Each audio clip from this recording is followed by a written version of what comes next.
Hi there, today I'm going to tie the poppy spay. This is a size 1 or 2 partridge M2,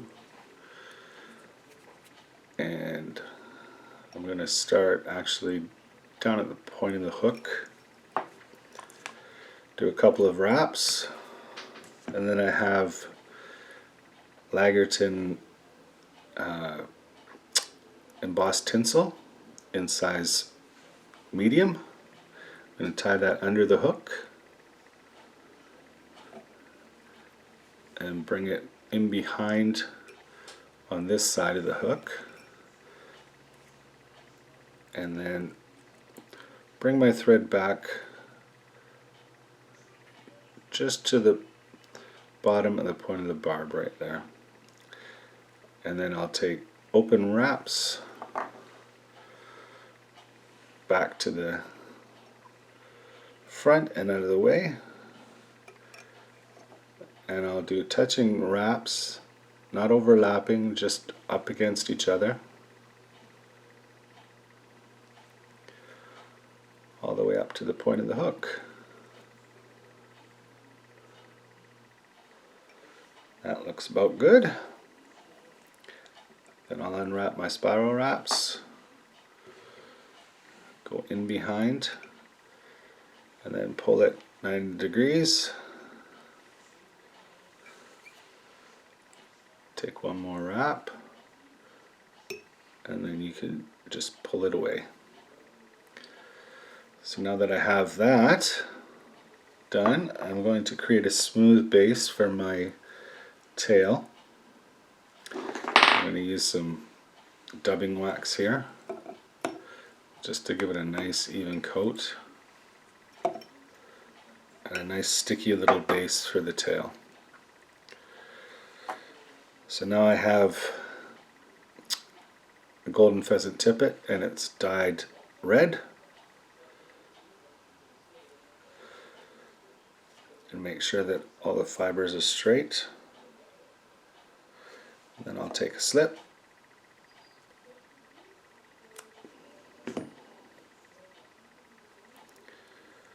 put them all together, and then I have that much.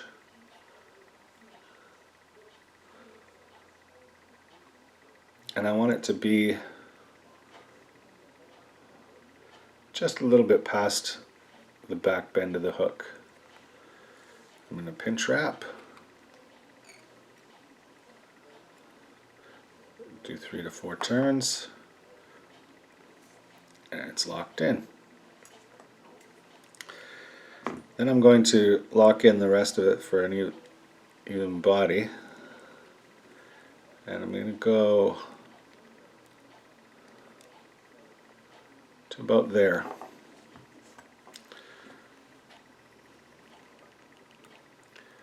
And I'll trim my excess close. Because this is a dub body, I'm not really worried about that little bit of a tag there. It'll be covered.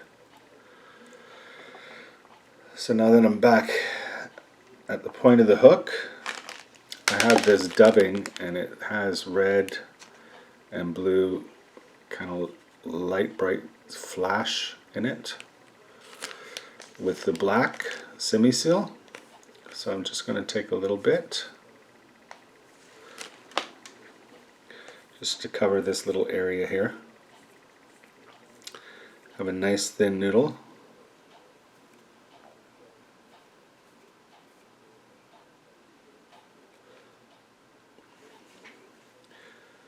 And I'm going to hold my tail so that it stays in place and doesn't get knocked about by the first couple wraps of dubbing. And then I want to stop there. I'll pull away the rest of the dubbing.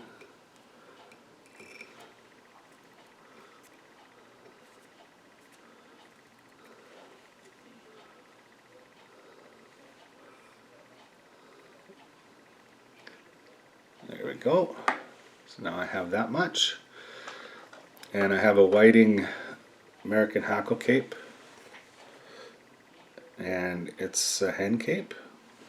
Now what I want to do is tear it off, so I'm going to have a small feather and then a bigger feather. Two bigger feathers actually for the front and the middle.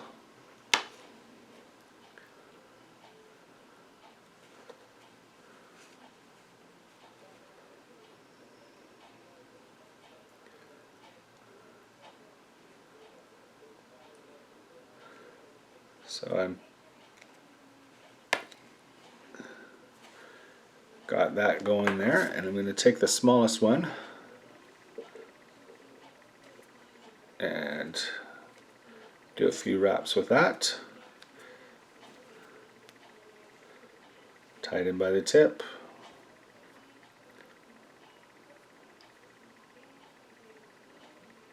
So it should look like that. Tied in on the side facing me.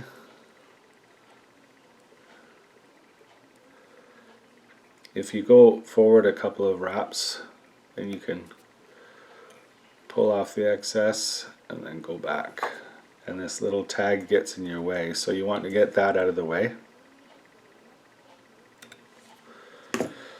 Now I bring this up, and because it's hen and it's really soft hackle, it'll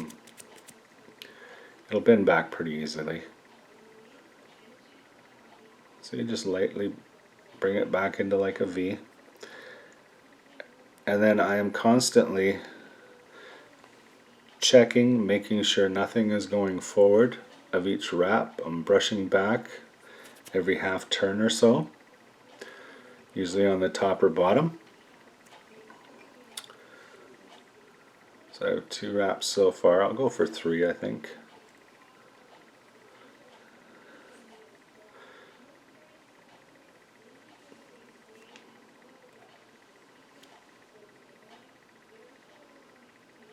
Okay, and I want to end off at the bottom. I like to have everything clean around it except the bottom, so and then I'm going to do 2 to 3 wraps and then bring it back and do a couple wraps, and now I can cut the excess.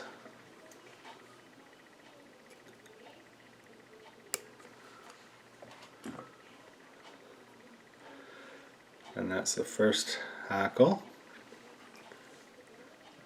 Make sure that my thread is right back at the beginning of the hackle. And then I'm going to take more of that dubbing. There's no rib on this. I wanted it to look really natural, so it's just 3 sections. It's a nice simple fly. To just take your time and pay attention to technique and wrapping and making sure every wrap counts and you're not wasting them. And everything is left clean. So it's a good practice fly, and it will work dandy for steelhead and salmon.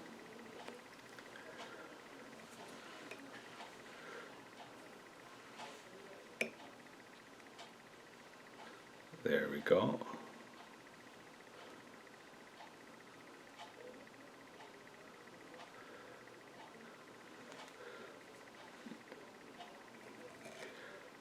Yeah, I want a middle hackle in there, so I'm going to have to back up.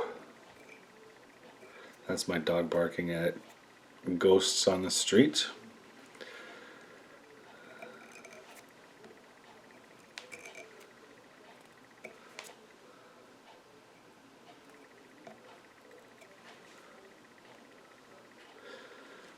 There we go. And I don't really care too much about stragglers because it just blends right in with the rest of the fly anyway. So my second hackle I'm going to put in now. It's the same thing, the whiting.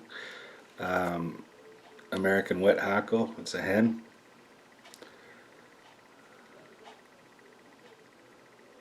And I'll do about 3 wraps of that as well.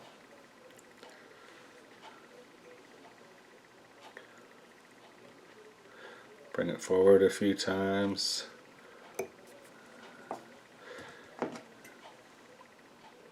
And and I found myself having a bump when I brought it back to tie it in. So this is secure enough, and then I'm not doubling it over again and creating that bump. Just looks more clean, and you'd have to do that anyways for the floss, or if you had a floss body. Dubbing bodies you can get away with a lot and hide a lot of mistakes and shortcuts. So there's 2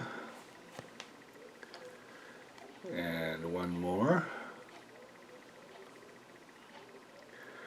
So I'm going to be down about there. So sometimes what I like to do is just to make it easier for myself,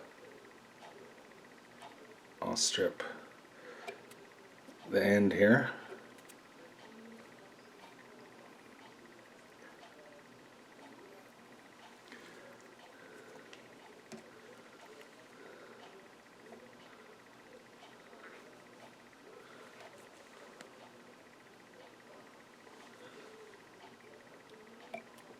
There we go.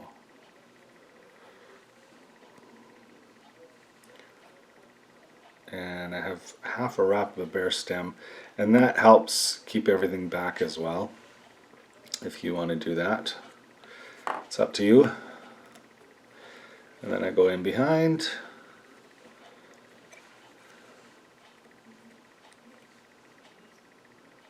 and I'll wrap forward with that thread. Now that you're up here, you can, if you like, mark off where the beginning of your head will be so that you don't go forward of that. So now that I've done that, I'm going to go back here. And you will need a couple of millimeters anyways for your hackles in the front. So then I'll come back, get a bit more of the dubbing. This dubbing kind of reminds me of a homemade dubbing that we use here in BC called Patrol Car. And I know that Hairline sells it. I can't remember what it's called though. As well as Arizona. There we go. Arizona Semi-Seal. And now for the front, I'm going to have the last hackle here.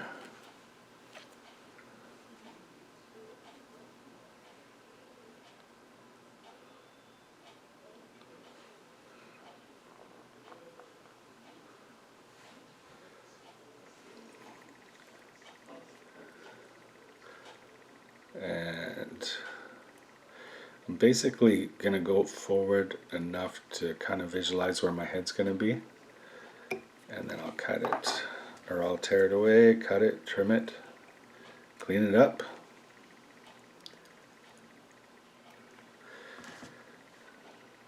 And I'll take 3 wraps. I'm probably going to rip half of this out right now. There we go. That should be enough. Stroke it back.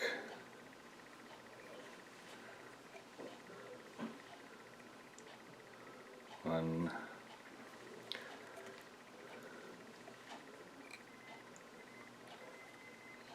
Two. That's pretty good. 2.5. Bring my thread back.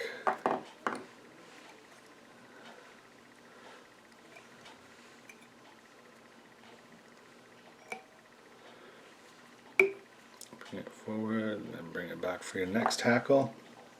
And the front hackle is dyed red guinea.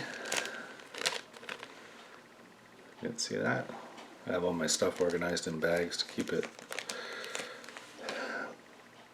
keep me from going insane looking for stuff. Saves me a lot of frustration in the end.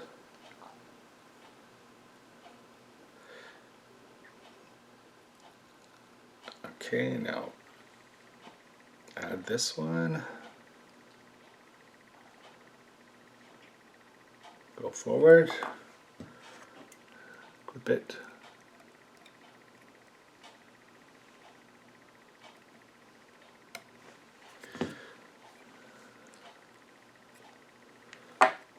go.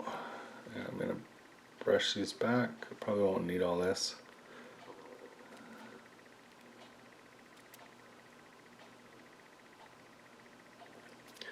There we go. So I'll kind of scrunch it backwards like this and press right into that stem. And I could use hackle pliers here, but I'm used to using my fingers.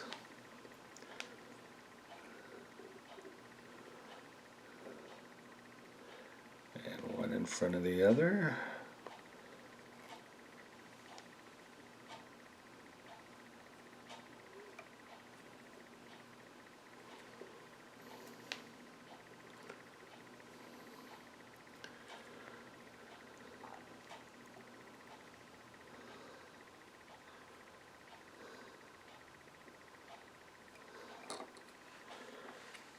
I'll come across it. Give it, while I have pressure, I'll give it a little pull just to straighten out that stem at 90 degrees. Then I'll go forward.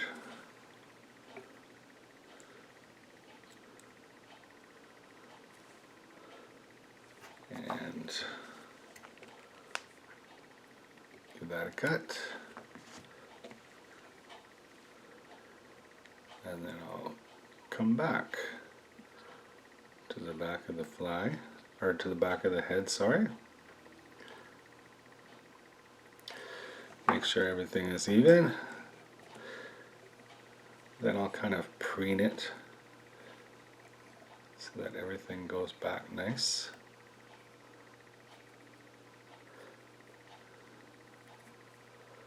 There we go, that's pretty good. And then I just whip finish.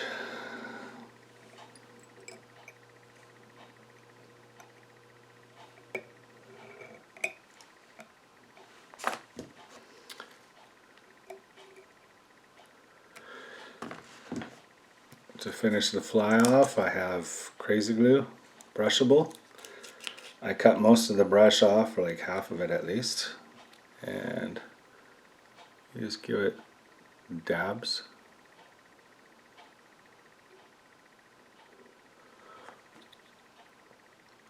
And if you have a little tag sticking up, you can push that into the head, and then go over that with, just dab it with crazy glue, and it'll just be glued right in.